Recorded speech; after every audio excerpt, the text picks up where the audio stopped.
The extreme cold passed unnoticed, and just as people were barely adapting to life during the frigid period, thinking it would continue indefinitely, reality would jump out and hit them hard, catching them off guard, estimating that the extreme cold was about to end. For the past week, the first thing Xuxin did every morning was check the outdoor thermometer. This morning was no exception. Watching the temperature on the thermometer slowly rise, Xuxin let out a long sigh of relief.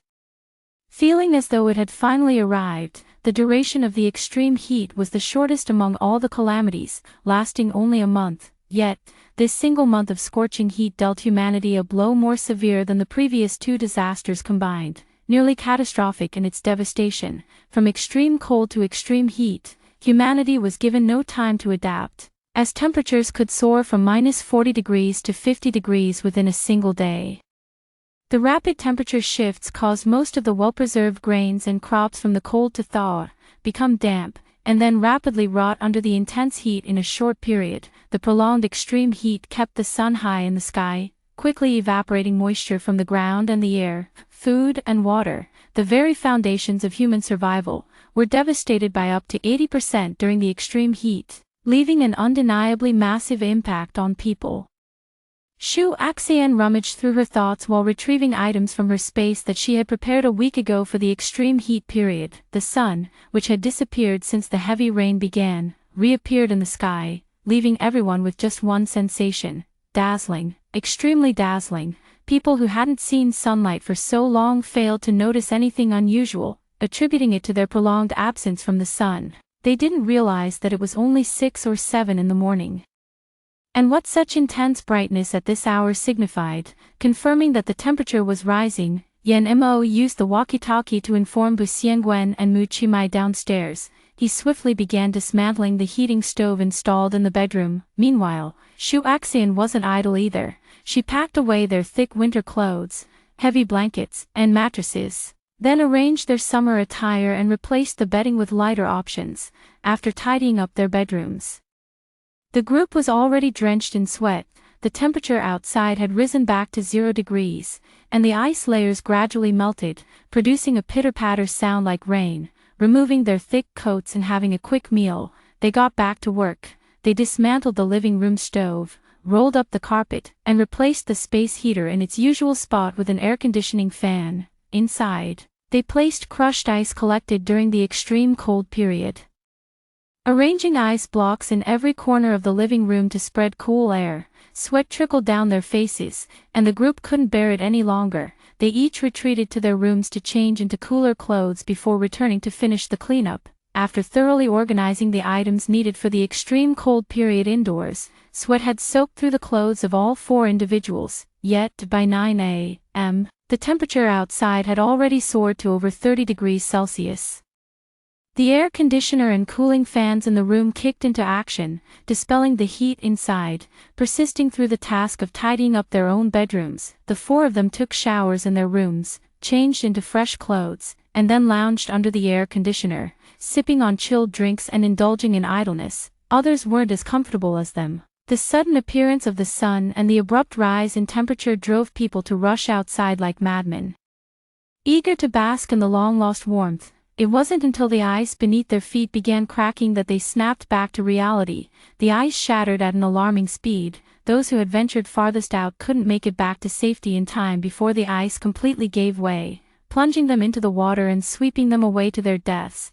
People fled back indoors in terror, only to find something even worse awaiting them. Most people had suffered frostbite to varying degrees, some mild, some severe. As the temperature rose too rapidly, the frostbitten areas directly festered, quickly becoming inflamed and suppurating. The pain made them wail in agony, creating a scene of utter misery. By 11 a.m., the temperature approached 50 degrees Celsius.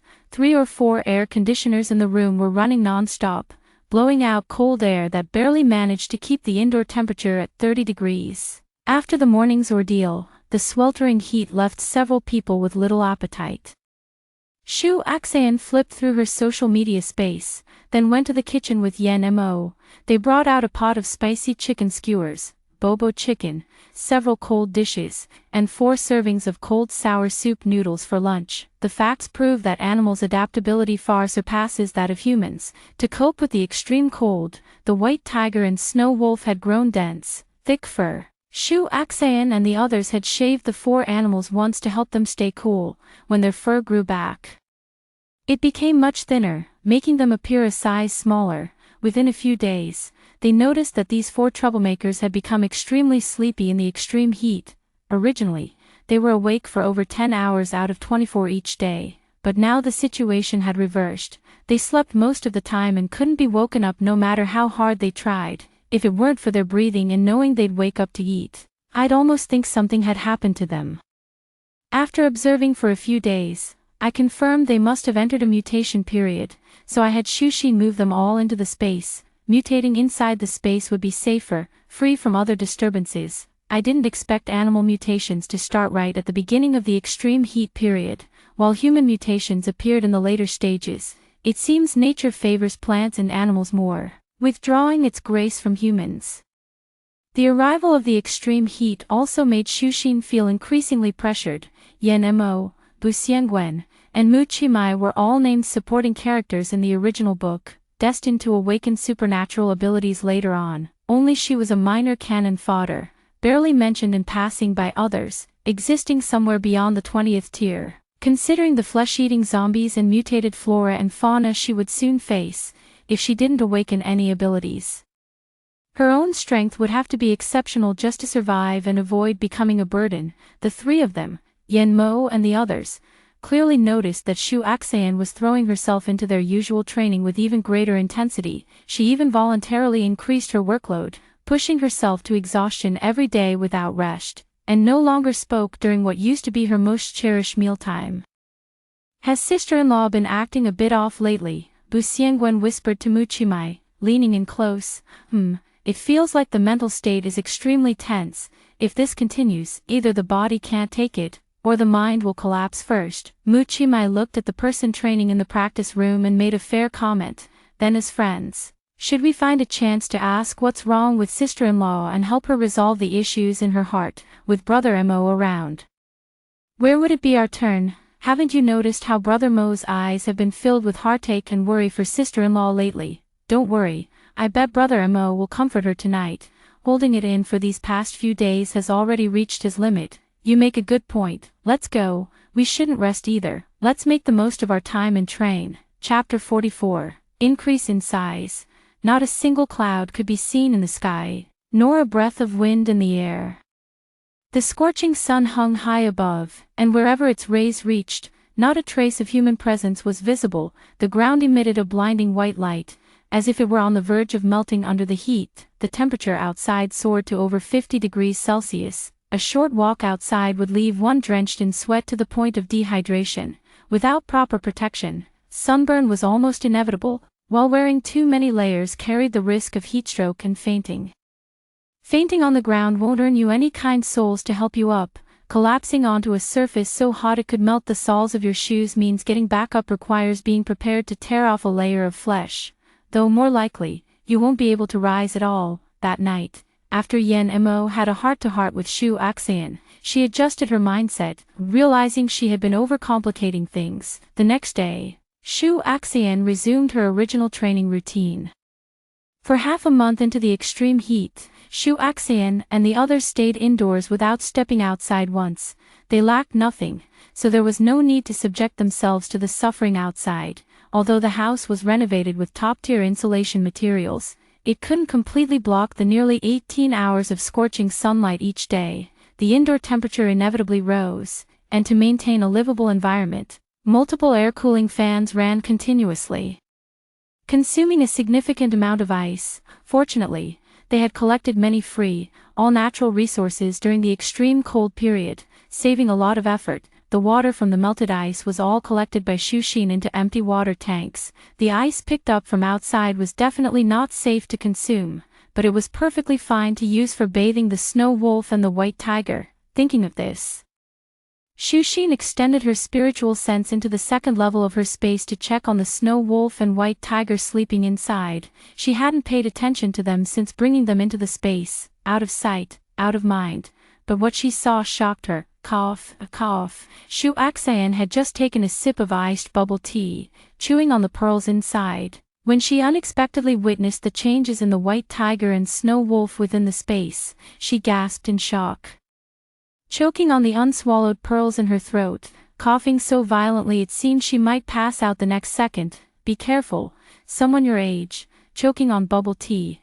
Looks like we'll have to ban your bubble tea next time. Yan Mo was so startled that he immediately put down the book in his hands and rushed over to pat her back, waiting for her to recover. Upon hearing that her milk tea might be taken away, Shu Xin immediately suppressed her cough, pretending to be fine as she stubbornly insisted, "I'm okay, that was just an accident. You can't stop my milk tea, why did you suddenly start coughing like that?" Yan Mo flicked Shu Xin's forehead in frustration, making her pout in displeasure. "Right, it's all your fault for interrupting me. I almost forgot the important matter. Look." Without wasting words, Shu Xin directly moved the white tiger and snow wolf, which were in deep slumber within the space, to another spot, yet they showed no signs of waking up at all. The appearance of 2 white tigers and 2 snow wolves instantly made the spacious bedroom feel crowded, forcing Shu Axan and Yan Mo to retreat to the doorway. "Xiang Wen, Chimai, come up here for a moment," Yan Mo called from the 2nd floor stairwell. The transformation of the white tigers and snow wolves was truly astonishing. Bu Xiangwen and Mu Chimai stood frozen in place, momentarily unable to react at the sight of their current forms. The change is just too drastic. I remember when we put them in, the 4 little ones only came up to my knees. Now they're even bigger than their fully grown adult sizes," Bu Xiangwen murmured. "Judging by their appearance, they'll probably keep growing larger. I never expected animal mutations to cause such drastic changes in size. Do we have enough meat stockpiled to feed them?" Mu Chimai's first concern was practical, and he looked somewhat worried. "Don't worry, we have more than enough to raise these 4. Besides, after mutating, they should be able to hunt other mutated animals on their own. We won't need to worry too much about them," Yan Mo said with a chuckle. Not even counting the supplies Shu Axan had stockpiled earlier, just the resources he later purchased with money would be enough to sustain a city of 10,000 people for 50 years. Raising 4 mutated animals would be a breeze.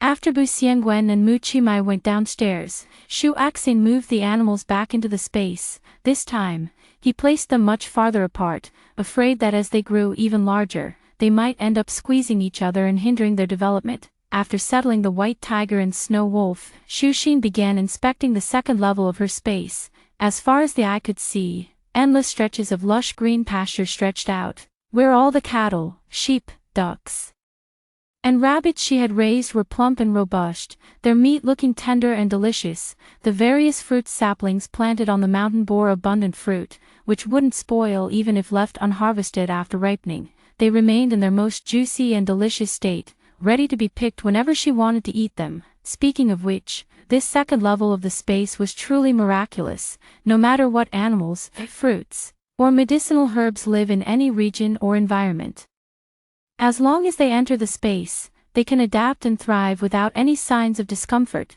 Their growth cycles are uniformly shortened by half. The only exception is that grains and vegetables cannot be grown. Shu Xin tried every method and various types of grain and vegetable seeds. The seedlings entered the space alive and well, but by the next day, they had lost all vitality, standing there withered, mocking Shu Xin's wild fantasies. After exhausting every conceivable method without success, Shu Xin gave up. One shouldn't be too greedy.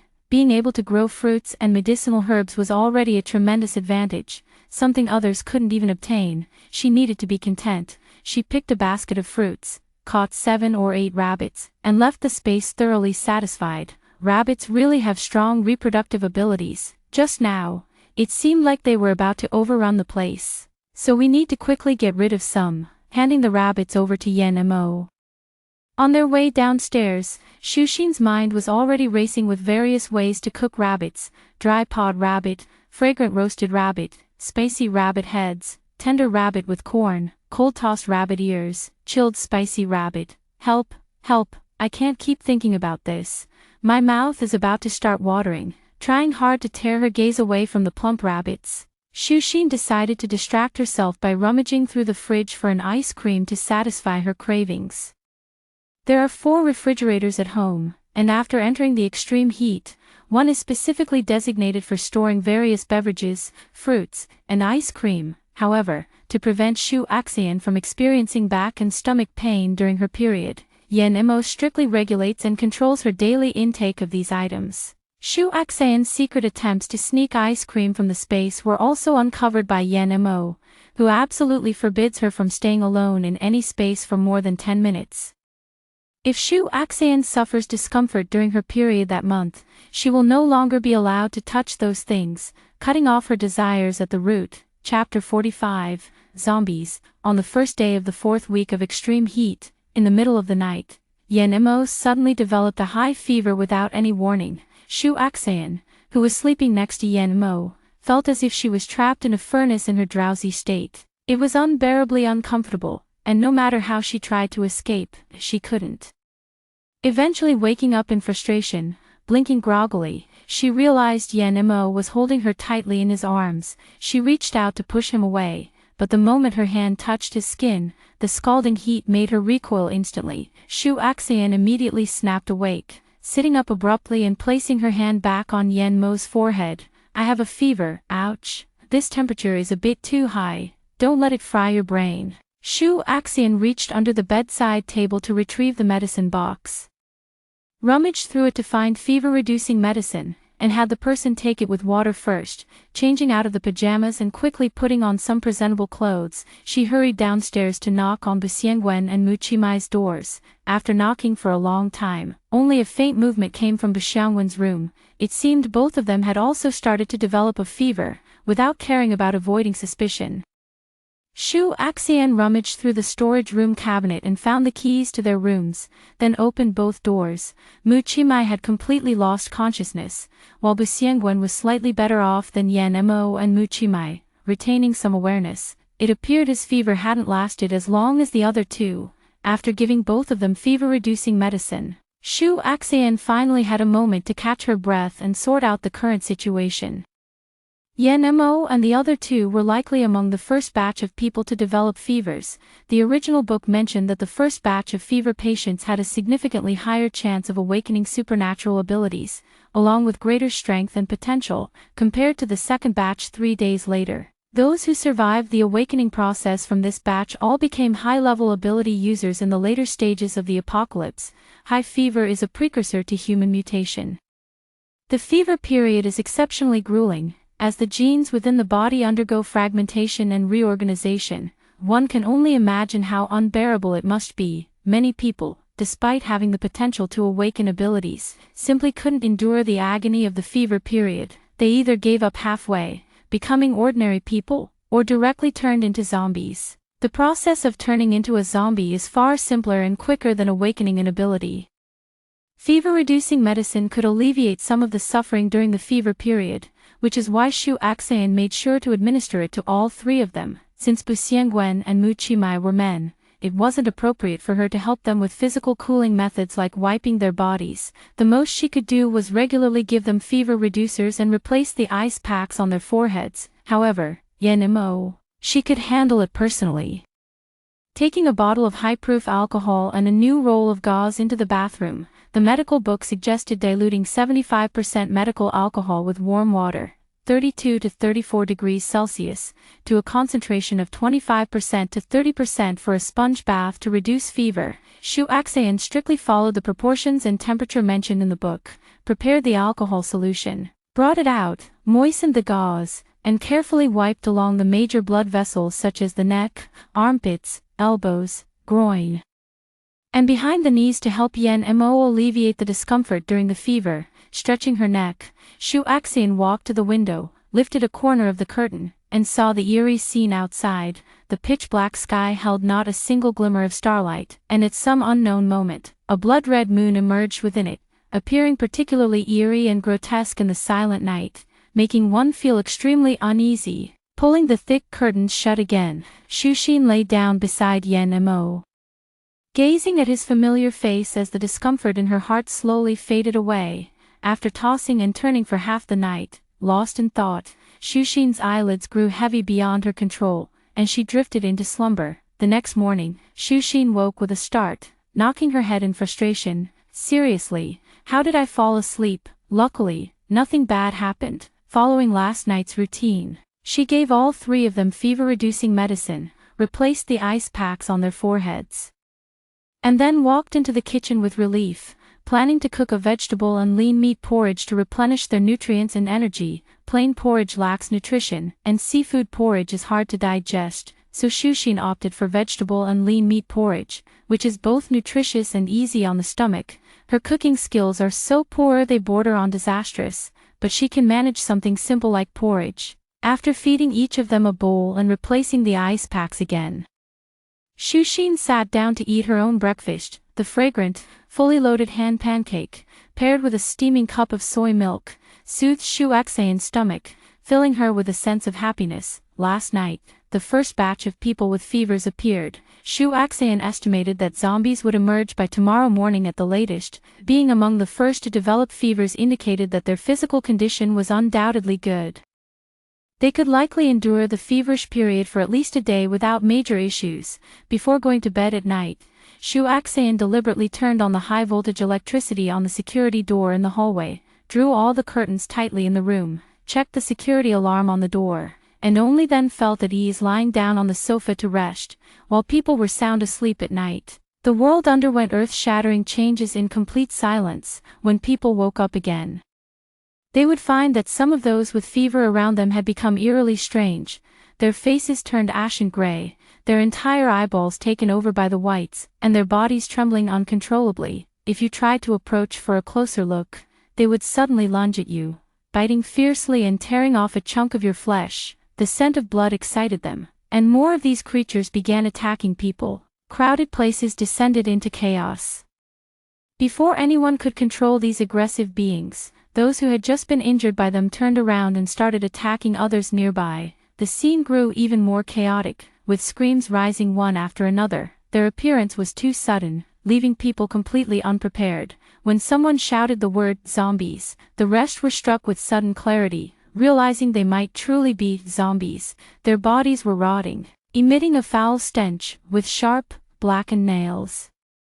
They moved slowly and stiffly. They were extremely sensitive to human scent, light, and sound, attacking and devouring human flesh with a terrifying hunger. Those who were scratched or bitten by them had a 99% chance of turning into the same creatures, and what they turned into were the people they once knew best, their family, friends, lovers, and children. The change was far too sudden. They had no time to ponder why this had happened to them, no time to grieve or mourn.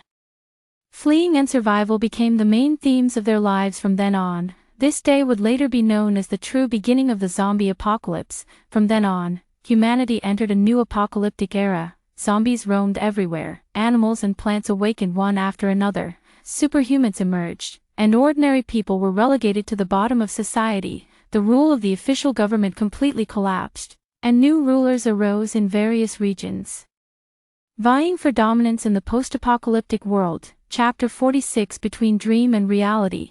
When the fever first hit, Yen Mo felt as though his body had slipped beyond his control. His eyes refused to open, yet his consciousness remained clear, acutely aware of everything happening around him. Even with his eyes closed, Yen Mo could sense Shushin's worry and anxiety. He desperately wanted to open his eyes and reassure her, to tell her he was fine, but he couldn't, as his consciousness grew heavier.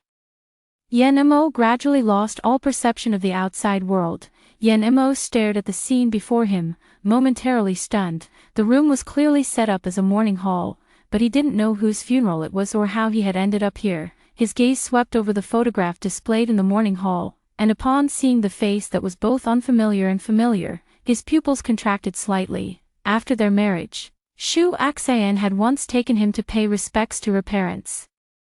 The photo on display was unmistakably that of Shuaxayan's parents. This was the funeral of Shuaxayan's parents. Noticing this, Yen Mo strode out of the room and found Shuaxayan's figure outside. From the back, her silhouette appeared so slender and fragile, as if a gust of wind could blow her away. His concern for Shuaxayan made Yen Mo unconsciously ignore the strange feeling that arose in his heart when he saw her back. he quickly walked to Shu Xian's side, wanting to pull her into his arms for a hug. His outstretched hand passed straight through Shu Xian's arm. Yan Mo froze for a moment, staring at his own translucent palm. Is it a dream? Shu Xian beside her turned around, and the moment Yan Mo saw Shu Xian's eyes, her brows furrowed deeply, a fierce glint flashing in her gaze. Who is this? She's not my dear Xian. He stood aside, hearing others call her name, Shu Xian, and coldly observed her life. She and Xian Bao were identical in appearance, the same face, the same name, the same background, yet their eyes were entirely different, as if two completely distinct souls inhabited the same body. The divergence began with the annulment of the Bai family's engagement. Yan Mo noticed Shu Xian's affection for Bai Jingchu, the young master of the Bai family. Having already lost her parents, she was desperate to cling to the only thing she still possessed, no matter how much the Bai family tried to persuade. Shu Xin stubbornly refused to agree to break off the engagement with the Bai family. The Bai family tried both soft and hard tactics, but failed to make the other party give in. Frustrated and furious, they resorted to a more sinister method. They hired a man to pose as a successful elite and seduce Shu Xin, hoping she would fall in love, shift her affections, and propose breaking off the engagement herself. However, Shu Xin was too single-minded, turning a blind eye to the man's various advances. Unable to do otherwise, the Bai family could only create opportunities when the man interacted with Shu Xin, staging some intimate photos of the two of them through clever camera angles. At the engagement banquet, these ambiguous intimate photos were revealed, giving everyone the illusion that Shu Xin had a promiscuous private life, righteously declaring that Shu Xin's character was unworthy of being their Bai family's daughter-in-law. They forced her to accept the fact of the broken engagement. Shu Xin, an orphan girl with no power or influence, had no one believe her feeble explanations. Even her only remaining relatives, her uncle's family, didn't speak up for her, resenting her for ruining their plans to climb the social ladder by marrying into the Bai family. While Shu Xin was devastated and disheartened by the broken engagement, her uncle's family coaxed her into signing a share transfer agreement, swindling away all the shares her parents had left her. Yan Mo witnessed with his own eyes this woman, who looked exactly like Xinbao, being thoroughly exploited by them, cheated out of all her property, yet still foolishly believing these so-called relatives had her best interests at heart. He had never seen anyone so stupid in his life. But the ordeal wasn't over yet. When disaster struck, the brainwashed Shu Xian toiled tirelessly to serve her uncle's family, getting only one meal a day, leftovers from their table, living in the worst room, and even risking her life to scavenge for food outside.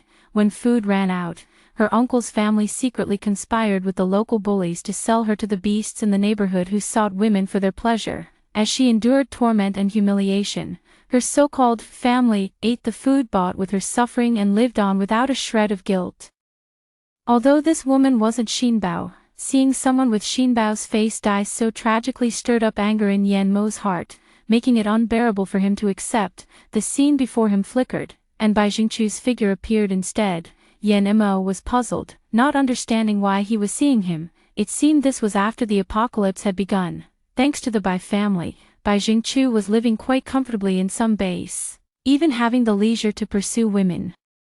When Yan Mo saw Bai Jingchu take out the spatial jade pendant Xinbao was currently using from his home to gift to that woman in an attempt to please her, he finally understood why he was seeing him. Yan Mo watched as the woman inadvertently activated her spatial ability, thriving in the apocalypse by relying on it. Strangely, the woman's face was always veiled in a thin mist, making her features indistinct. When his own figure appeared beside the woman in the scene, everything went dark, and the entire vision abruptly ended. As for everything that had appeared in the vision, Yan Mo had already formed a plan in his heart. At first, he thought it was all a dream, born from his worries about Xinbao that led him to have this bizarre fantasy. No matter how wild a dream may be, it always draws upon the images buried in one's subconscious to depict the people in it. Yet, many of the figures in these scenes were ones he had never even seen before. How could their images, down to the smallest gestures, be so vividly complete? When the scene shifted to Bai Jingchu, Yan Mo confirmed his suspicion. This was no dream at all.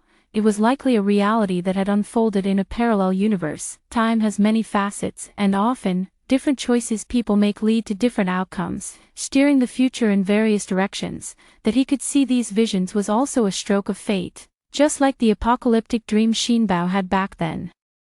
Perhaps it was precisely because Shinbao had that dream in this timeline, realizing the wolves and tigers surrounding her, that she avoided the pitiful and tragic life of Xu Xin she saw in that other timeline. Thinking of the experiences of Xu Xin in that other timeline, if they had truly happened to Shinbao, Yanma's heart couldn't help but ache with pain and hatred. He directly placed Xu Xian's never-met uncle's family and the Bai family, those profit-driven scoundrels, on his blacklist.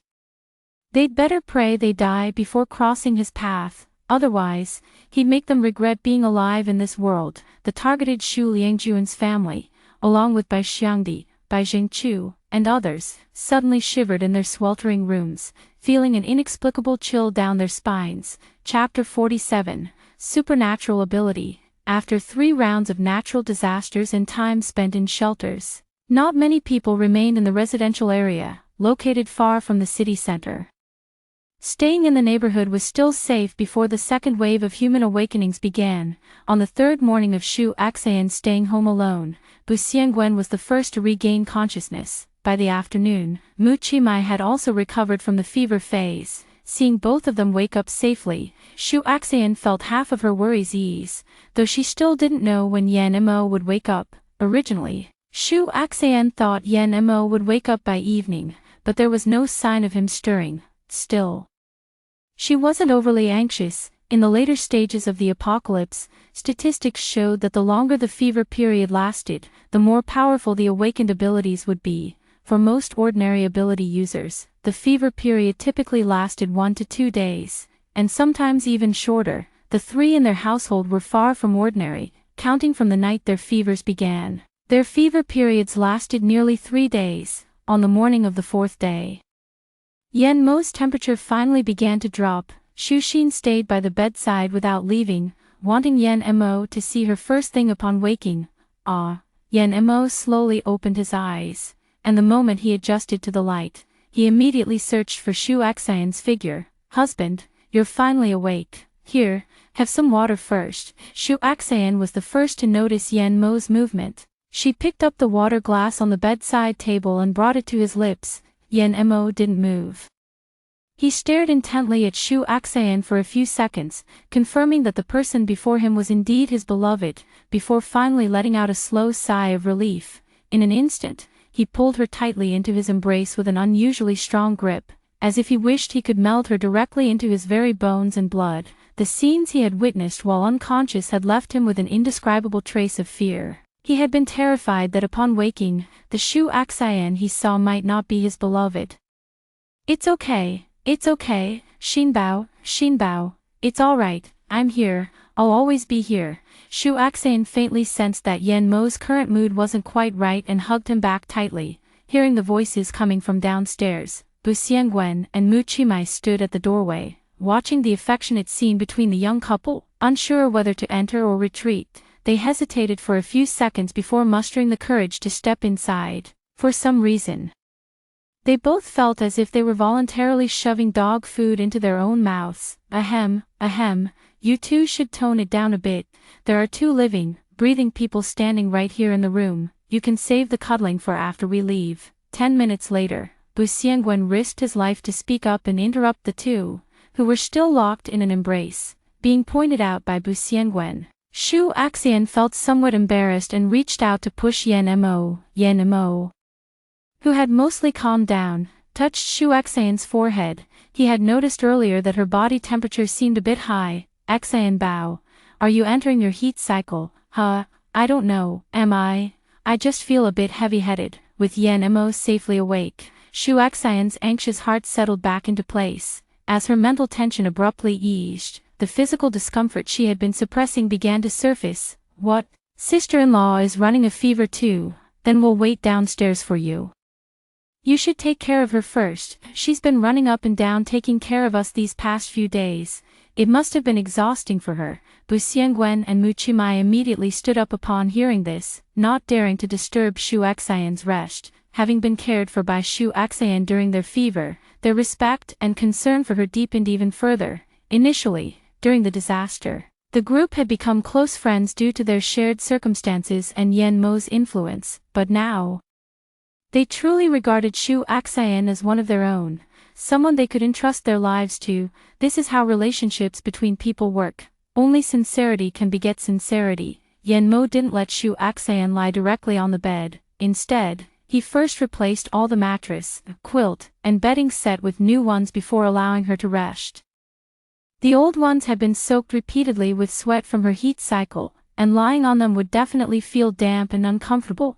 Changing to fresh ones would help Shinbao rest better. After giving her fever-reducing medicine in advance, he finally let her lie down. "I'm fine, you should go take a shower quickly. After sweating for 4 days, you're starting to smell." The fever wasn't too severe yet. Lying in bed, Shu Axayan still had the energy to tease Yen Mo. "Alright. I won't close the bathroom door, just call me if you need anything." The smell and stickiness on his body made Yen Mo equally disgusted with his current state. After settling Shushin and grabbing a change of clothes, he quickly headed into the bathroom, listening to the sound of running water from the bathroom. Knowing Yen Mo had safely woken up, Shushin wasn't sure if it was the fever-reducing medicine taking effect or if he was officially entering his heat cycle. His eyelids grew heavier and heavier until he could no longer hold them up, gradually closing his eyes and losing consciousness. Having not bathed for several days, Yen Mo stayed in the bathroom a bit longer than usual, worried about Shushin's condition. He stepped out with his hair still dripping wet, not even bothering to dry it. Seeing that Shushin had already fallen asleep, he reached out to feel her forehead temperature, which was significantly higher than before he entered. It seemed she had officially entered the fever phase. After settling Shushin, Yen Mo went downstairs to meet with Bu Xiangwen and Mu Qimai. "When did you both wake up?" "I woke up yesterday afternoon, and Xiangwen woke up yesterday morning." Mu Qimai saw Yen Mo coming downstairs and, for the first time, spoke up before Bu Xiangwen. It seemed that awakening his supernatural ability had left him particularly excited, and even after a whole night, he still hadn't calmed down. "Brother Mo, what ability did you awaken?" Bu Xiangwen's eyes were also fixed intently on Yen Mo, as if trying to see a flower blooming on him. "It should be a mental type ability. Right now, I can use my spiritual sense to observe everything within a 50-meter radius centered on our building. If I focus in one direction, the range can extend even further. It can briefly hypnotize an ordinary person for 3 minutes, read their memories, or manipulate them for a short period. So far, these are the only uses I've figured out. I'll explore other abilities slowly in the future." While pouring water, Yen Mo introduced his supernatural ability and its uses to the two of them. When he turned around, he saw their expressions frozen in shock. "What's wrong?" "Nothing, just feeling the vast disparity between people in this world." Bu Xiangwen's voice sounded weak, as if he had been thoroughly demoralized. "Just when we were excited about awakening our supernatural abilities, others had already figured out how to use them. Thanks, I really feel the pressure. I'm just a little cabbage. Not only am I weak, I can't even roll up like others." "Qimai, what abilities did you two awaken?" Yen Mo ignored Bu Xiangwen's usual dramatic antics, skipping over him to directly ask Mu Qimai. "I awakened wind-based abilities, and he awakened fire-based ones." Mu Qimai wasn't one to beat around the bush and answered straightforwardly. Chapter 48, Practicing Supernatural Abilities. Yi Yuan, who lived at the other end of the neighborhood, also successfully passed the fever period on the afternoon of the 3rd day. After waking up, Yi Yuan felt extremely comfortable, with no other discomfort except for the sticky sensation on his body and the hunger pangs in his stomach. Without rushing to do anything else, Yi Yuan sat on the bed, skillfully circulating the newfound energy within his body. He felt the familiar yet unfamiliar energy fluctuations flowing toward his right hand under his control. A frost flower, exuding a chilling aura, appeared at the tip of Yi Yuan's right index finger. "So my intuition in my past life wasn't wrong. My true ability is ice-based." Staring at this frost flower, Yi Yuan's eyes reddened as she mentally added another mark to the accounts of Du Hanxiu and Wang Yayun in her previous life. At the critical moment of awakening her ability, Du Hanxiu and Wang Yayun forcibly interrupted her. As a result, the ability she awakened was much weaker than that of ordinary ability users. not the ice-based power of this lifetime, but water-based instead. Under those circumstances, surviving it all was a stroke of luck amidst misfortune.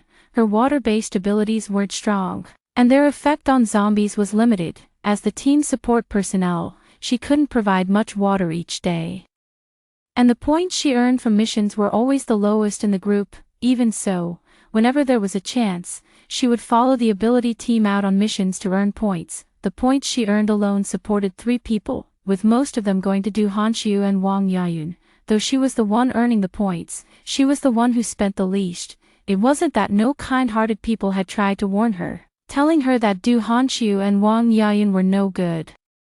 When others saw the 2 of them sneaking around behind her back and tried to advise her, she actually suspected they were trying to drive a wedge between them. At the time, she was truly blinded by foolishness. Yi Yuan would never forget the harm Du Hanxiu and Wang Yayun had caused her. Those 2 had lived long enough. The next time they met, it would be time to settle the score. The frost between them dissipated, and Yi Yuan got up to freshen up before treating herself to a hearty meal to soothe her growling stomach. Yi Yuan was preparing to leave the neighborhood. Tomorrow, the second round of awakening would begin, and by then, everyone who hadn't succeeded in the first round would fall into a deep slumber. With no one around, this was the perfect opportunity. She needed to seize the moment to gather a wave of supplies into her space and fill it to the brim. After her prolonged efforts, the area of the bracelet space had expanded by the size of 4 basketball courts compared to when she first unlocked it.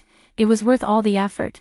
She had practically scoured every antique street and jade shop in City A. Not a single piece of jade that caught Yi Yuan's eye was spared. She fed them all to the bracelet space. She didn't just strip the bamboo shoots from the mountain, she stripped all the jade from City A. Well, I suppose you could call that an unconventional way of fitting in. This time when she left, she wouldn't be coming back. After filling her stomach, Yi Yuan packed every useful item in the room into her spatial storage. She then organized the contents of her spatial storage, maximizing the use of every inch to free up as much space as possible for supplies, taking advantage of the dark and windy night when no one was paying attention.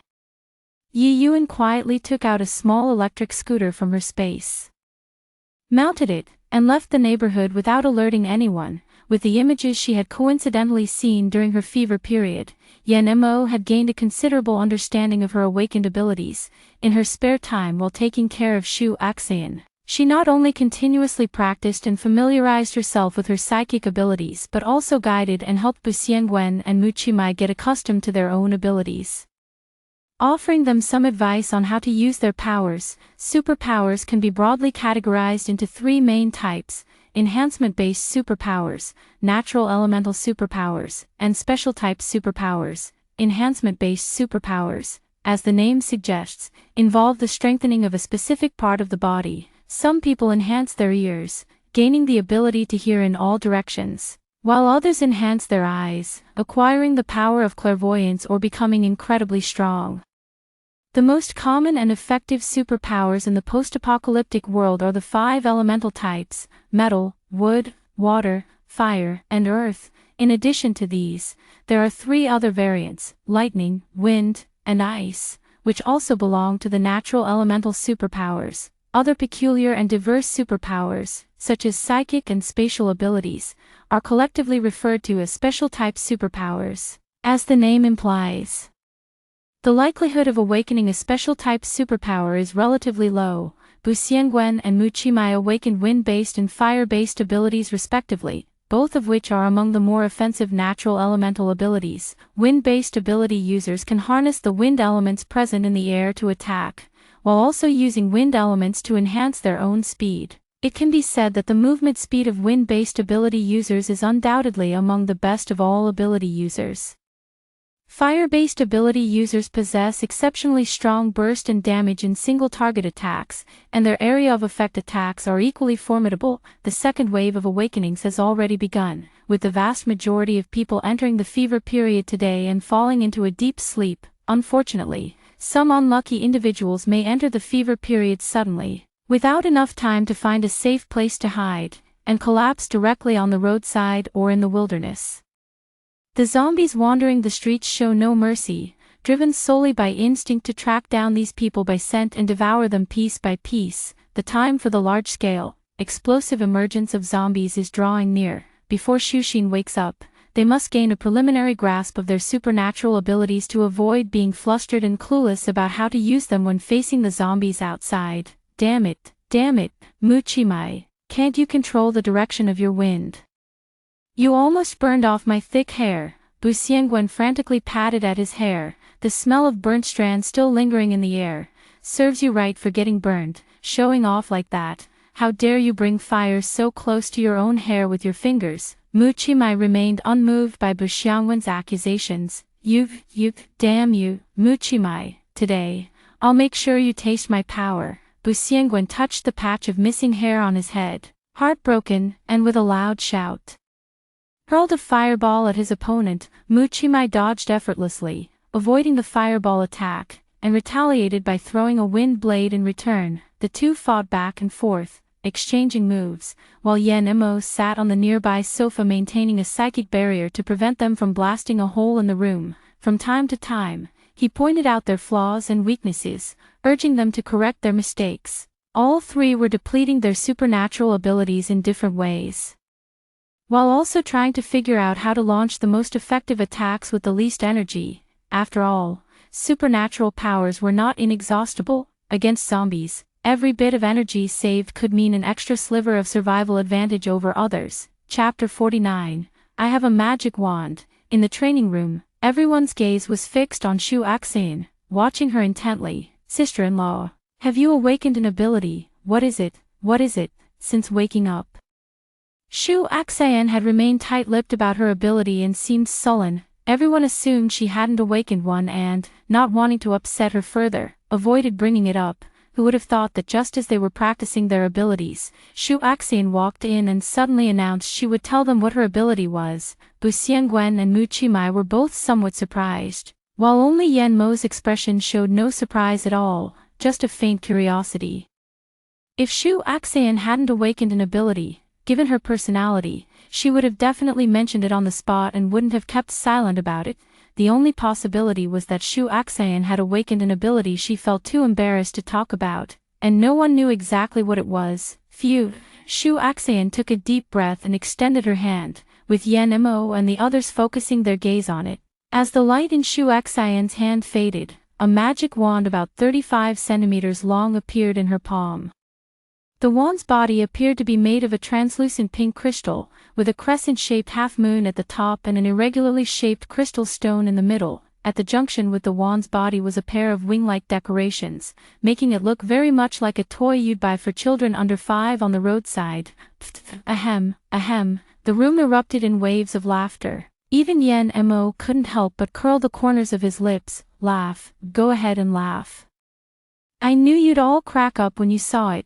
Shu Axean plopped onto the sofa in defeat, completely giving up. She had anticipated this scene long ago, which was why she was unwilling to reveal her supernatural ability. As soon as Shushin finished speaking, Bu Xiangwen in the room burst into laughter, while Yan Mo and Muchimai also let out muffled chuckles. No love left. Shushin was utterly frustrated. The supernatural ability she awakened didn't appear in the original book at all.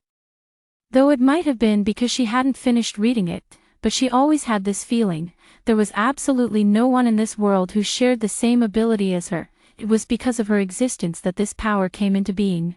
Imagine this, in the bleak apocalypse, you and your companions encounter a horde of zombies, and everyone starts unleashing all kinds of supernatural abilities. Meanwhile, she whips out her magic wand and starts waving it around. That image, that scene.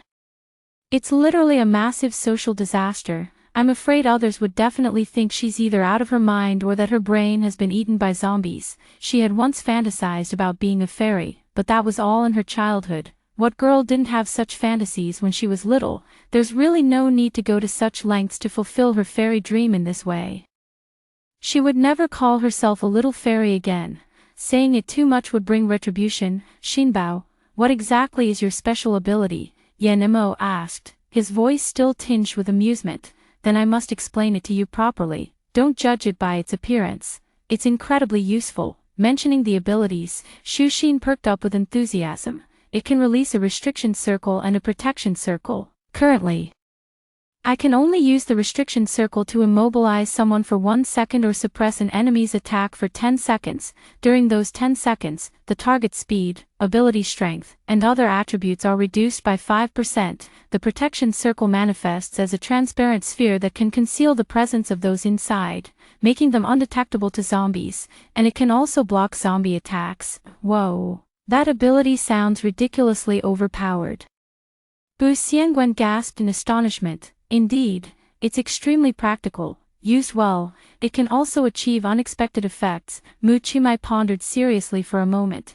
Yan Mo rubbed the proudly raised head of Shu Axian and praised. Xin Bao is amazing, you've actually awakened such a powerful ability. Sigh. It's just that I have to use this magic wand to release the ability for it to work. Shu Axian glanced at the magic wand in her hand, her proud mood faltering slightly as she retracted the ability. Actually, it's not so bad. As long as it works, who cares what form it takes to release it? It's perfect for misleading others and making them let their guard down. The world is vast and full of wonders. We will encounter even more unimaginable supernatural abilities in the future, so we must mentally prepare ourselves in advance. Yan Mo spoke up to remind everyone, successfully shifting their focus. He had seen quite a few peculiar abilities in his dreams, so it was good to give them a heads up. They spent another day resting and regrouping in the residential area, preparing to go out the next day to practice killing zombies. Over the past 2 days, quite a few zombies had appeared around the outskirts of the residential area. They wouldn't be staying in City A for much longer. At most, another week in the neighborhood. They have consciously tidied up the things in the rooms, now, except for the 3 bedrooms and the few rooms they frequently use. Everything else has been stored away in a comfortable space. Tomorrow, they will go out to kill zombies and, along the way, check the situation outside before deciding when to leave. The original plan was to use the residential complex as their temporary base during the disaster period. Once the zombies appeared, they would first head to City C, where the first safe base after the zombie apocalypse would be established. Another reason they chose City C is that the surrounding area is rich in various resources. There are many towns along the way, and they don't plan to stay idle during the journey. There is also an apocalyptic safe base that requires crystal cores for upgrades. Besides what they need for their own upgrades, they also have to supply this base, which is truly no simple task. Before going to bed, Xu Xin lay on the bed organizing items in the space. During the disaster, the resources they used up were merely the tip of the iceberg compared to what they had stockpiled before. They hardly needed to compete with others to scavenge the remaining supplies. Focusing on killing zombies and establishing their own base as soon as possible was the real priority. They moved the temporarily unused items to the back corner. The specially modified vehicle from before would soon be put to use, so they moved it to the front. Specialized outdoor equipment, compressed biscuits, self-heating rice meals, self-heating hot pots, energy bars, first aid kits, and other commonly used items are all stored in the RV and each backpack. They have been moved to adjacent shelves for her quick access. The second floor space is divided by fences, with each species allocated its own area. Previously, they were free-range, which made it easy to mistake one for another during searches. Separating them eliminates this concern. The white tiger and snow wolf, still dormant in the space, show no signs of waking yet. Their size appears significantly larger than the last time, leaving Shu Axian curious about their final form once fully awakened. As the space beside her sank, Shu Axian instinctively nestled into Yan Mo's embrace, breathing in his familiar scent as she drifted into sleep. Chapter 50, The Frail of Bu Xiangwen and Mu Qimai. The next morning when leaving home, Xu Xin habitually checked the situation inside her space and was surprised to find that the white tiger and snow wolf, which had been dormant the day before, had awakened. After exiting the residential area, she found an open space and released the white tiger and snow wolf from her space. The two had been rampaging inside, terrifying the other animals to the point where they trembled and dared not move. Now, Xu Xin no longer needed to use Yan Mo as a cover when employing her space in front of Bu Xiangwen and Mu Qimai. After all this time, if the two of them still couldn't discern the trickery at play, they might as well have wasted all these years. Knowing that Yan Mo's intention was to protect Shu Axian, the two of them were happy to play dumb, treating it as a little secret everyone was aware of. As soon as Bai Hu and Shui Lang were released, they caught the familiar scent and saw the familiar faces. Excited, they rushed over to act spoiled as they did when they were little, completely unaware that their size was no longer the same as before. Standing almost as tall as an off-road vehicle, their massive heads leaned in for nuzzles and rubs, directly knocking Bu Xiangwen and Mu Chimai, who were completely unprepared, to the ground. Yan Imo quickly pulled Shu Axin back a big step just before Dubai and Xiao Bai's large heads came close, avoiding the fate of landing on their backsides. After being nudged and toppled over, not only were the humans dazed, but Bu Xiangwen's treading clouds and Mu Chimai's chasing wind were equally bewildered, each exchanging confused glances with their respective owners. After awakening, the animals gained intelligence comparable to that of a 7- or 8-year-old child, capable of forming their own thoughts about certain matters. The expressions of confusion on treading clouds and chasing wind's large faces were even more pronounced than those of Bu Xiangwen and Mu Chimai. They couldn't understand why their gentle nudge had caused their owners to fall over so delicately. Sigh. Their owners were far too fragile. From now on, they would have to protect them diligently, bearing burdens far too heavy for their tender years. Bu Xiangwen and Mu Chimai silently got up from the ground. If they knew they had been labeled as frail, one wonders if they would be on the verge of tears. Originally, Dubai and Xiao Bai, who hadn't successfully snuggled with their owner, were feeling quite aggrieved, but upon seeing those two seemingly taller human, four-legged creatures beside them topple over after just a nudge, they immediately understood. They couldn't use the same strength as before and needed to be gentler. Dubai and Xiao Bai lowered their heads and leaned in, staying still as they waited for Yan Mo and Shu Axayan to approach them. Seeing that their two companions had learned their lesson, Yan Mo finally released Shu Axayan, allowing her to throw herself onto Xiao Bai for some affectionate snuggling and nuzzling. Who wouldn't love petting a big, fluffy cat? Yan Mo himself is quite reserved with his emotions, and the white tiger he raised is the same way. Yan Mo reached out to stroke the white tiger's head and gave it a gentle pat, leaving the tiger thoroughly satisfied. The names Big White and Little White clearly came from Shu Axian. Yan Mo didn't say anything, but Bu Xiangwen and Mu Chimai's expressions were indescribable at the time, giving them a new understanding of Shu Axian's lack of naming skills.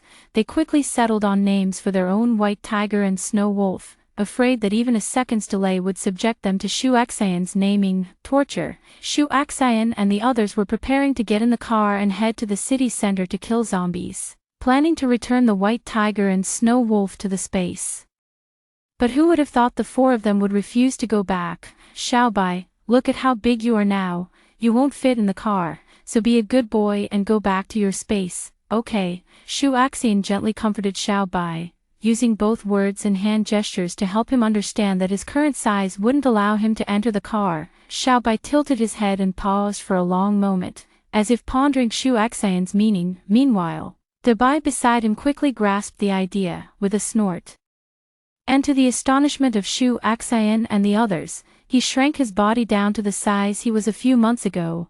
The other three, seeing this, immediately understood and followed suit, putting on an impromptu demonstration of what could be called a shrinking technique. They can actually grow bigger or smaller, changing their size at will. Humans are inferior to animal series. Yan Mo also raised his eyebrows in surprise, opened the trunk to let them in, and the group of people and animals headed toward the city center. Within a 5-kilometer radius of the residential area, the zombies that appeared were scattered in 2s and 3s, all taken care of by Bu Xiangwen alone. The zombies currently emerging haven't been around for long, and their brains haven't yet formed crystal cores. Their movements are so sluggish it's as if someone pressed a 0.1x speed button. At this stage, as long as one can overcome their fear of zombies, it's relatively easy to escape from a horde of them. Unfortunately, most people are so terrified at the sight of zombies that their legs give out, leaving them unable to flee. They waste their chance to escape and needlessly lose their lives. The car had just entered the inner ring of the city when the number of zombies wandering on the road noticeably increased. Yan Mo parked the car far on the roadside, let the four in the trunk out, and asked Shu Xin to store the car back into the space. They didn't plan to venture deep into the city center today. They were here to practice their abilities on the zombies, not to test their survival skills under extreme conditions. At least not yet. The number of zombies in the outer area looked to be around 200, just at the edge of what they could handle, anymore, and they'd have to rely on other methods. The team divided their tasks efficiently. Shu Xian's abilities leaned toward support, specializing in immobilizing zombies and applying debuffs at opportune moments, coordinating with Yen Mo and the other two to efficiently eliminate the undead. Chapter 51. Leaving City A. The city had lost its former vibrancy, ravaged by 3 catastrophic disasters. Its once neat and clean streets now lay in ruins. The occasional, discordant howls of zombies, ranging from high to low, made the entire city appear desolate and terrifying.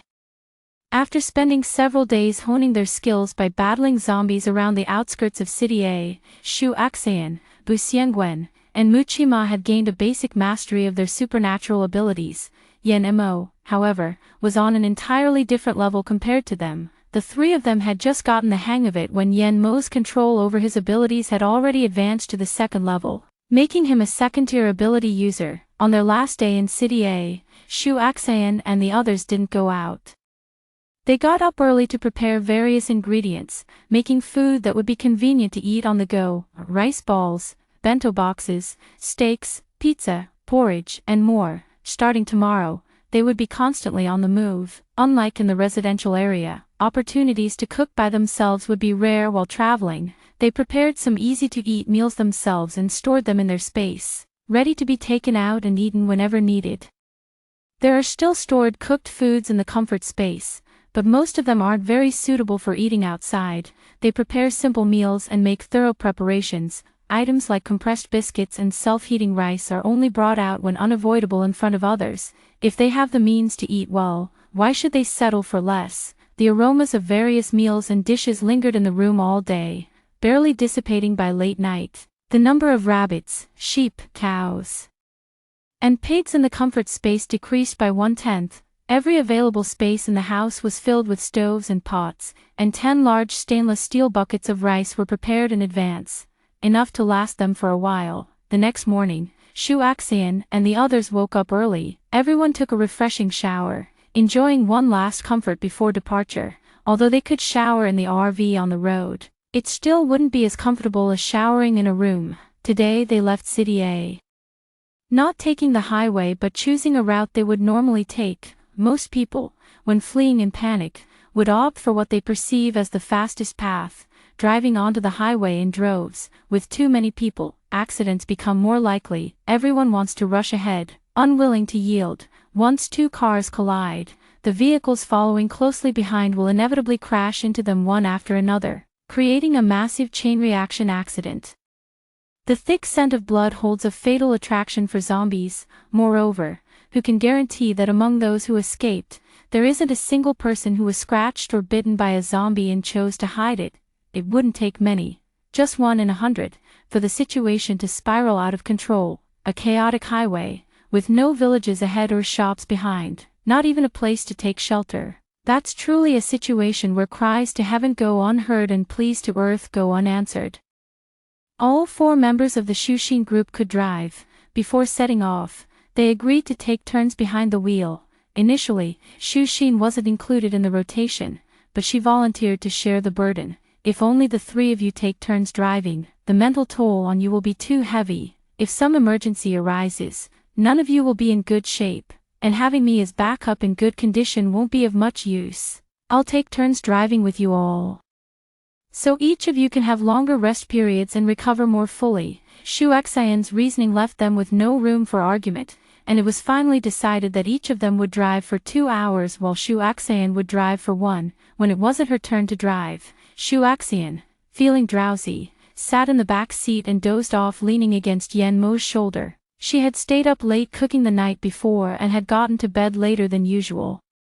The gentle rocking of the car made her overwhelmingly sleepy, and surrounded by people she trusted, Shu Xian let herself drift off to sleep, listening to the steady breathing beside him. Yen Mo picked up a thin blanket and gently draped it over Shu Xian. They had set off early in the morning, and there was still a slight chill in the air. Yen Mo adjusted his sitting position to make Shu Xian more comfortable. ensuring she wouldn't wake up with a sore neck. The extreme heat had passed, and temperatures returned to normal. In this post-apocalyptic world, there were no longer spring or autumn, only scorching summers and freezing winters remained. Winter would likely come again soon, though not as abruptly as the extreme cold. There would be a transitional period this time. When Shu Axian woke up, the unfamiliar surroundings left her momentarily disoriented. Still groggy, she mumbled, "Where are we? We're almost at Hongjin village. Were you sleeping soundly?"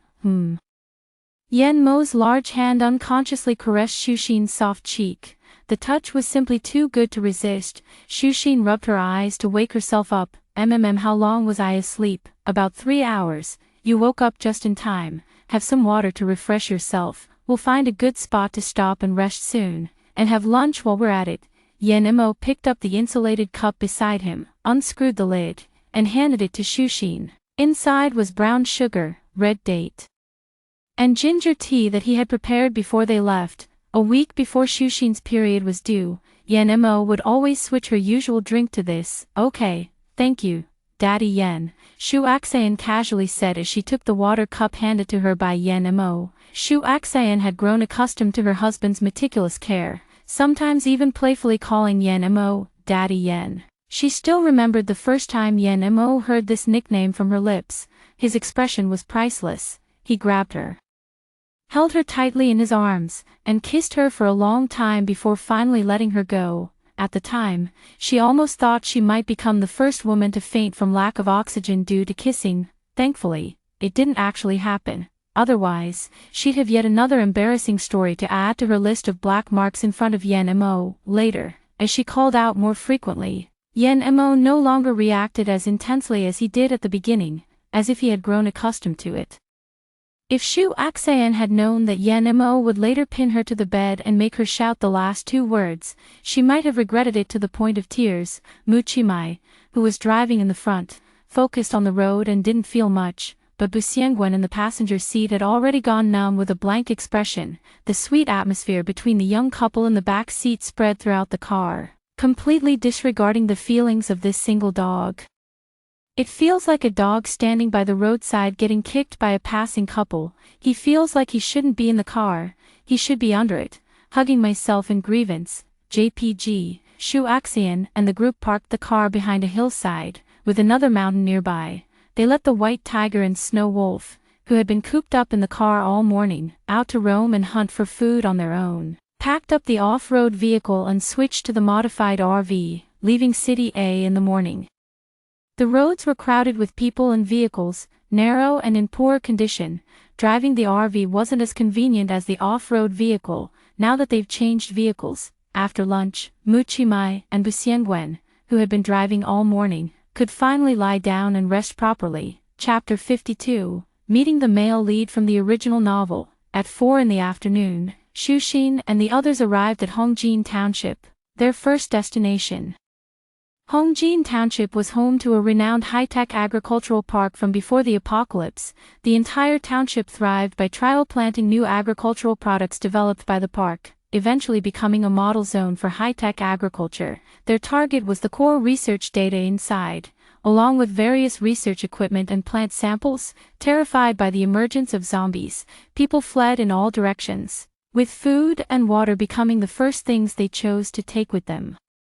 The authorities would also prioritize the protection of food and ammunition, while agricultural research materials of immeasurable value to humanity and scientific achievements across various fields were instead forgotten and left behind. By the time they realized that food was indispensable for human survival and that solving the apocalyptic crisis required scientists, research equipment, and research materials, it was too late to salvage these precious legacies. Most had already been destroyed beyond recovery. What remained was fragmented and scattered, making the research efforts far more difficult than before. Shu Axian and the others didn't drive their RV ostentatiously into Hongjin Township, as there were undoubtedly people who hadn't fled yet or had no intention of leaving. When unsure of the specific situation, the wisest approach is to conceal oneself, leaving the other party equally uncertain of your true capabilities. They drove all the way into Hongjin Township, where the zombies along the road were not densely packed. From from the damage marks on the roadside buildings and the residual traces of various supernatural abilities, it was clear that some superhumans had cleared the zombies from the road. Among the residual supernatural energies along the roadside were fluctuations of water, earth, fire, and lightning abilities, however. Judging from the zombie corpses with holes in their chests or heads, it could be inferred that there was likely also a body-enhancing superhuman among them. In the group ahead of us, there are at least 5 superhumans. We don't know if they've left yet, so everyone should stay alert. Yen-mo observed the energy fluctuations along the way with his mental power, his expression turning serious as he warned, "I wonder how many people were in the team that passed through Hongjin village earlier." There were actually 5 ability users among them, one more than our group. Bu Xiangwen couldn't resist commenting while driving. 5 ability users. What kinds of abilities do they have? Shu Axayan was quite surprised. Thunder, earth, water, fire, and physical enhancement. Thunder, earth, water, hiss. This combination. Why does it sound so familiar? Shu Axayan silently repeated the abilities in her mind. A flash of inspiration, something quickly crossed her mind. This. Isn't this the lineup of the male leads team from the original book? It can't be such a coincidence that the group walking ahead of us is the male leads team from the original book, right? No way, no way. I hope not. Heaven help me. Xin's facial expressions were so incredibly animated that Bu Xiangwen, watching through the rearview mirror, couldn't help but shake with laughter, causing the car to swerve in an S shape. Focus on driving. Do you want all 3 of us to die with you, Muchimai? Sitting in the passenger seat, spoke coolly, keep laughing, and I'll give you extra training tonight. Just you. From the back seat, Yen-mo added another blow. The moment Bu Xiangwen heard the words, extra training, it was as if someone had grabbed him by the scruff of his neck. His smile vanished in an instant, replaced by a look of deep resentment. Yen-mo and the others encountered little resistance from zombies on their way to the high-tech agricultural park. Inside the high-tech agricultural park, there were only a few scattered zombies. It seemed that during the disaster, most people had been evacuated, leaving only a handful behind to guard the place. After dealing with the sparse zombies inside, Shu Axayan and the group made their way to the center of the park, where they found the research institute. The most crucial research was underground. Xin took out a generator from her space and restored power to the elevator leading below. The tasks of cracking the elevator code and entering the basement password were no longer her responsibility, so she quietly stood by as a mere tool. In about 10 minutes, they successfully entered the core of the underground research facility. Perhaps because it was underground, all the facilities and equipment inside were remarkably well preserved, with complete documentation, and the plant samples and seeds remained safe and intact. After all, it was considered one of the top high-tech agricultural parks in the country, equipped with the most advanced technology, abundant in both quantity and variety. To save space, Shu Axayan only kept the 3 latest and best pieces of each piece of equipment, storing data on USB drives where possible and transferring the rest to the space via computer. It took a full 3 hours to gather all the materials without missing a single item, and that was with the combined effort of all 4 of them.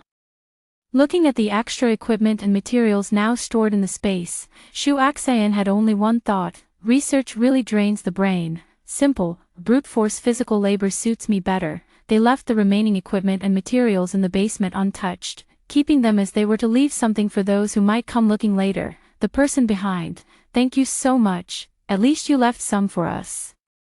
Shu Axayan and the others decided to find a place to stay overnight in Hongjin Township and continue their journey tomorrow. After a whole day of traveling, everyone was exhausted. Nighttime was the peak activity period for zombies, so they avoided traveling at night whenever possible. To their surprise, not long after they settled in, the sound of a car parking outside could be heard. It seemed someone else had also chosen their resting spot. As the group entered, Yen-mo subtly positioned himself in front of Shu Axayan, his gaze fixed on the fire in front of him, not looking toward the door. Xiaolu noticed the car parked outside and knew someone was inside, so he wasn't the least bit surprised when he saw Yen-mo and the other 3. He signaled his teammates behind him to rest on the opposite side from where Yen-mo and his group were, while he himself walked toward them. Brothers, we're just stopping here for the night to rest. It won't cause you any inconvenience, so please do us this favor, Xiaolu said, stopping about 5 meters away from Yan Mo and his group. Suit yourself. Yan Mo glanced at Xiaolu briefly before quickly averting his gaze, not intending to engage in further conversation. Having received a response, Xiaolu turned and left without hesitation. Before coming over, he had already instructed his teammates to pack up. It was clear he was merely informing them, with no real intention of discussion, though Yan Mo didn't mind either way. As long as they didn't provoke his group, he wouldn't interfere with where they chose to rest. Brother Mo, what's going on? Bu Xiangwen and Mu Qimai gathered around and asked in a low voice. All 5 of them are ability users. If I'm not mistaken, they're the ones from the road during the day. Yan Mo didn't finish his sentence, but they all understood. Bu Xiangwen and Mu Qimai were somewhat shocked.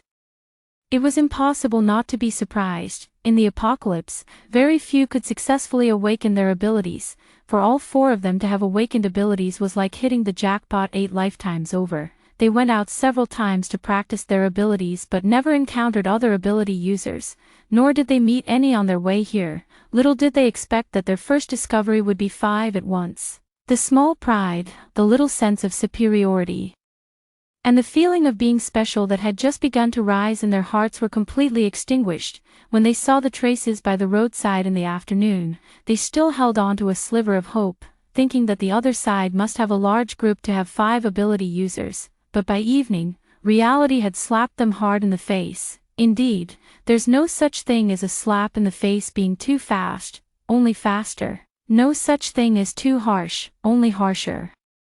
Chapter 53 Roasted Sweet Potatoes. With leave note, in the dark hall, occasional crack sounds came from the bonfire, sparks bursting from the tips of the flames, casting flickering light on the faces of a few people. The 2 teams were separated by the entire hall, ignoring each other as they rested and regrouped. Shu Axean stared blankly at the bonfire before her. Her premonition from the day had come true. It really is the original novel's male leads team. There was no need for Xiaolu to introduce himself. The team's supernatural ability configuration, the number of members, and Xiaolu's strikingly protagonist-like appearance made it obvious at a glance. With so many matching conditions coming together, it was undoubtedly the original novel's male lead and his team, no doubt about it. Fortunately, the original novel was a strong female-led story, so running into the male lead was safer than encountering the female lead. Otherwise, given the rule that being around the protagonist inevitably attracts cannon fodder with a death wish and sudden accidents, Shu Axean would definitely choose to steer clear. She certainly didn't want to get involved in the protagonist's troubles. Protagonists have plot armor to survive, but she didn't. The best course was to stay as far away as possible. What's on your mind, Xinbao? You seem so lost in thought. Yan Mo handed the ready-to-eat self-heating rice to Shu Axean. I was wondering if this campfire could be used to roast sweet potatoes, not wanting to reveal that she recognized the people over there. Shu Axean voiced the first thought that came to mind when she saw the fire. Roasted sweet potatoes should be fine, just remember to flip them. Do you want some? Yan Mo gave a doting smile and lifted the lid of the self-heating rice for Shu Axean. Just a tiny bit. Shu Axean held up 2 fingers to indicate a small distance, her eyes sparkling with longing. Then go grab a few from the bag, and I'll roast them for you, Yan Mo whispered, leaning close to Shu Axean's ear. You're the best, Mua. She quickly planted a kiss on Yan Mo's face and then turned to run to her backpack. Using the backpack as cover, Shu Axean discreetly took out 4 or 5 medium-sized sweet potatoes from her space, making sure nothing seemed unusual. After all, no one knew what they had in their backpacks. The 5 people on the other side were also whispering about Shu Axean and her group. Captain, any findings? Lan Jingming asked, glancing in their direction. The leader is the one sitting by the fire, about 185 centimeters tall, wearing black sportswear. I sense danger from him. He's definitely not ordinary. The other 3 are probably also superhumans, though we don't know what their abilities are. Just the fact that they dared to travel in this apocalyptic world with no fear at all proves they're anything but simple. Tonight, we'll take turns keeping watch. Stay sharp. After listening to Xiaolu's analysis, the group nodded solemnly, reassessing the level of threat posed by Shu Axean and her companions. Shu Axean and her group didn't care how others perceived them. they were each happily munching on roasted sweet potatoes, savoring the slightly scalding warmth without a second thought. The warmth is the best part of roasted sweet potatoes. When it was time to sleep, Shuxin and Yanma shared one tent, while Buxiangwen and Muqimai shared another. Shuxin first went to Buxiangwen's tent to release Taiyan and Juefeng, then returned to her own tent to release Dabai and Xiaobai. Night watch was left to the shrunken white tiger and snow wolf, allowing them to sleep soundly without worrying about their surroundings, ensuring ample rest and quality sleep. Seeing Shu Axayan and the others go straight into the tent to sleep, the people on Xiao Lu's side were completely baffled. Are those people really that lacking in vigilance, or do they just trust them that much? They couldn't figure it out, but Xiao Lu's analysis and instincts had never been wrong before. They had absolute trust in Xiao Lu, but for the moment, they were just stunned. Their wariness hadn't lessened in the slightest. P.S. Dear readers, I'd like to ask for a short leave. I've been busy with interviews recently and didn't bring my laptop, so writing is a bit inconvenient. Updates might be slightly slower. Please forgive me. Thank you so much. Chapter 54. The decision. The night passed without incident.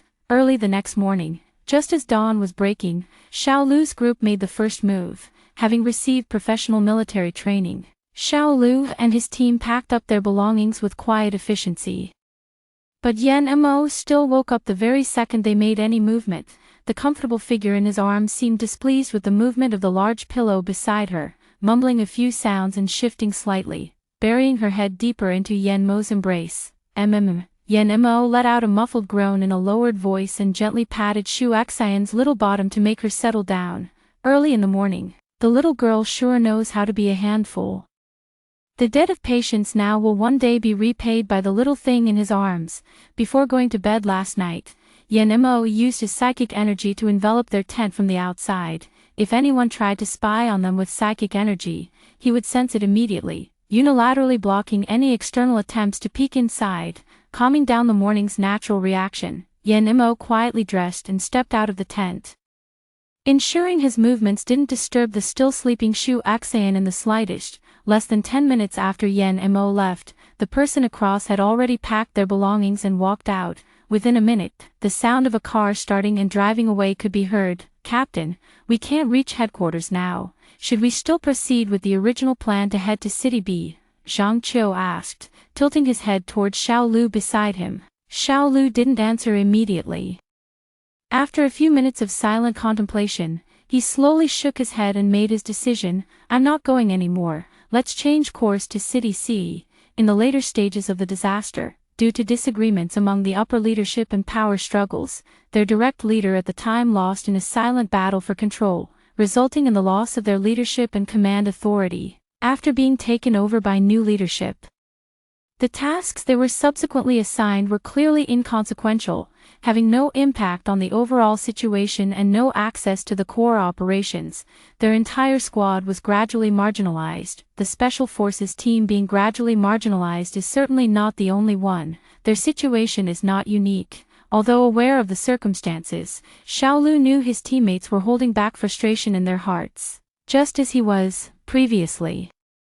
They still harbored some lingering trust and reluctance toward the country and the government. Despite dissatisfaction with the assigned tasks, they had accepted the deployment and followed orders. Little did they expect the situation could worsen further. The government became completely dysfunctional, core leaders acted independently, the military scattered, and everything fell into disarray.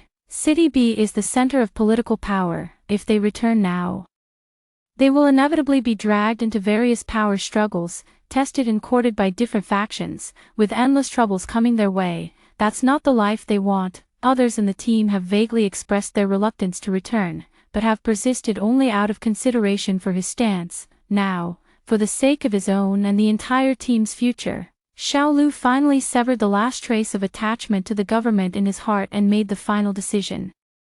Hearing Xiao Lu's decision, Zhang Qiu, Lan Jingming, Kufei Guang, and Li Hongxing were both surprised and relieved, a faint smile appearing on their faces.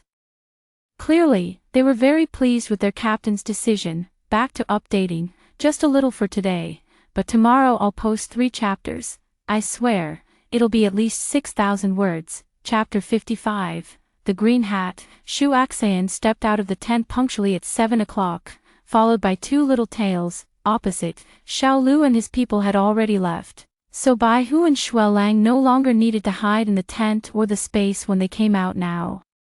She took out some stored meat from the space to feed Bai Hu and Shuai Lang to tide them over. That's right, just to tide them over. The four creatures appeared smaller in size, but their appetites hadn't diminished accordingly. Now, when Shuxin feeds them meat, vegetables, or fruits, it's more like serving them appetizers or desserts.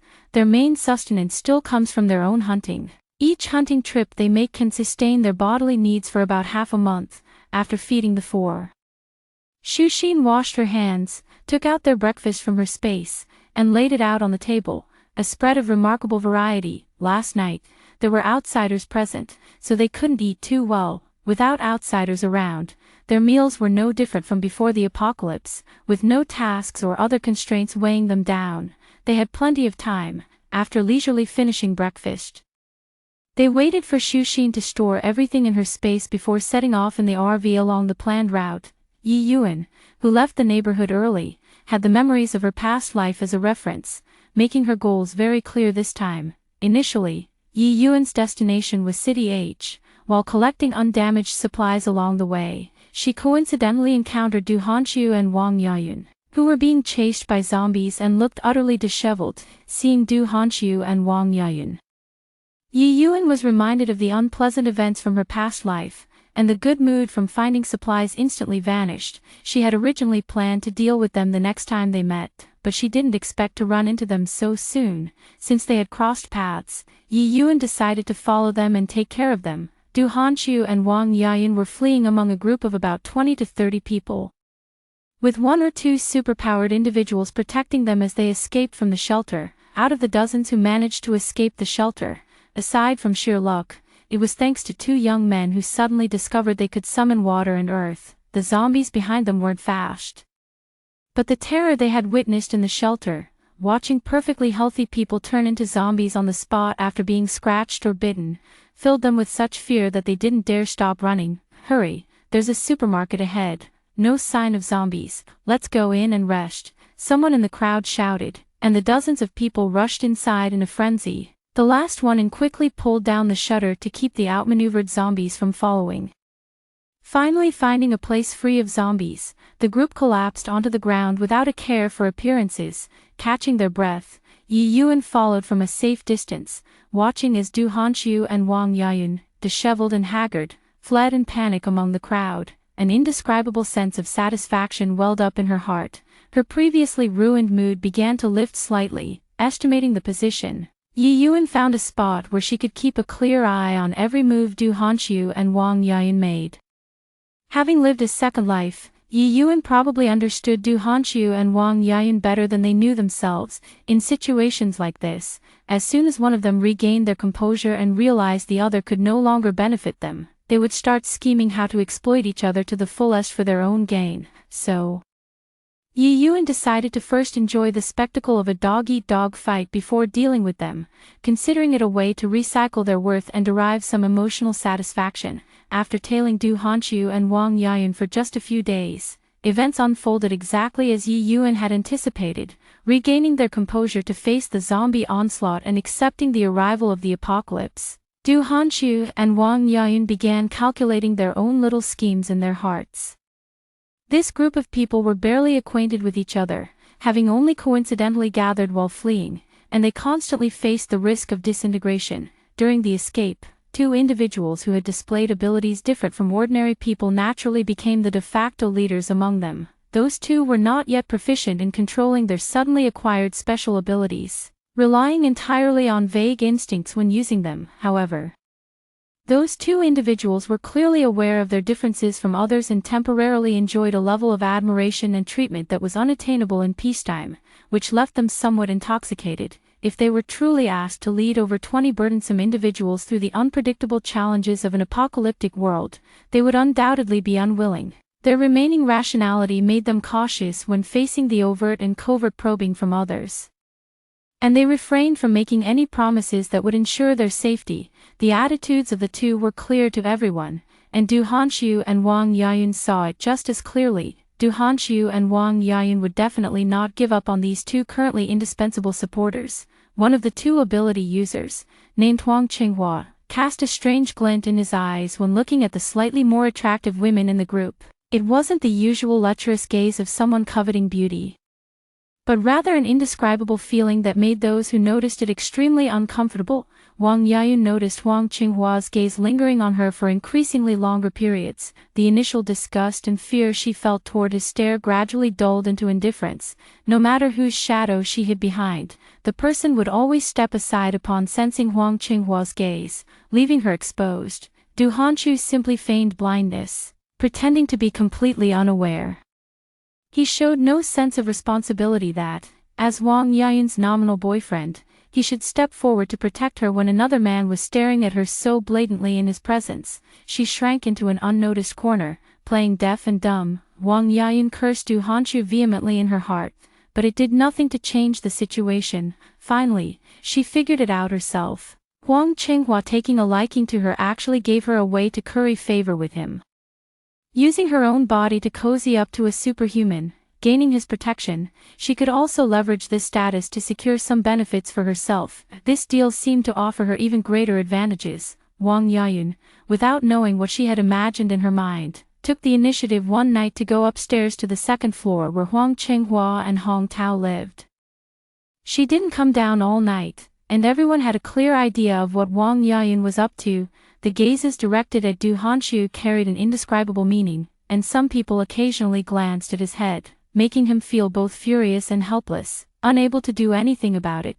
Chapter 56, Starting a New Life. Since that night, Wang Yayun successfully became Huang Qinghua's woman, without having to lift a finger. She had come to him willingly. Huang Qinghua was quite satisfied with Wang Yayun's compliance, until he found another woman who better suited his tastes. He didn't mind offering her some protection. Du Hanxiu's expression was not good. Oh, no, to be precise, ever since Wang Yayun left him and openly threw herself into another man's arms, it was destined that his expression wouldn't be good. To say that Du Hanxiu had any real feelings for Wang Yayun would be complete nonsense.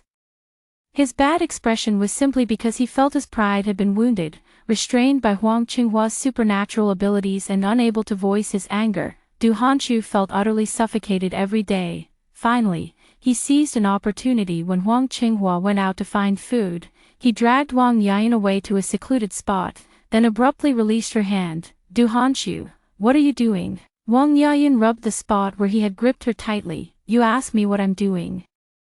I should be asking you what you mean by all this. How did I never realize you were such a fickle woman? One day you're clinging to my arms sweetly calling me Brother Sue, and the next you're climbing into someone else's bed. It makes me sick. Du Hanxiu's words struck a nerve in Wang Yayun, and her emotions flared up instantly as she looked at the man before her with a mocking gaze. Disgusting, me, Du Hanxiu, how dare you say that? Weren't you the one who recommended me to Huang Qinghua? And now you're acting all righteous here. What's the matter? Did you finally realize how ugly that green hat you put on yourself looks?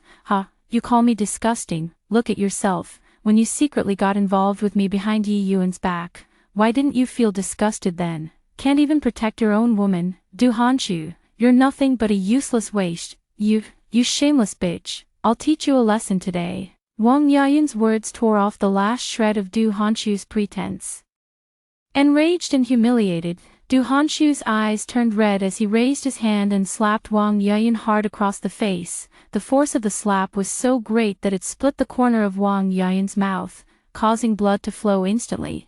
Her body swayed unsteadily before she collapsed to the ground. Caught off guard by Du Hanxiu's sudden violence, Wang Yayun fell. Only when she touched her bleeding lip and saw the blood on her hand did she react.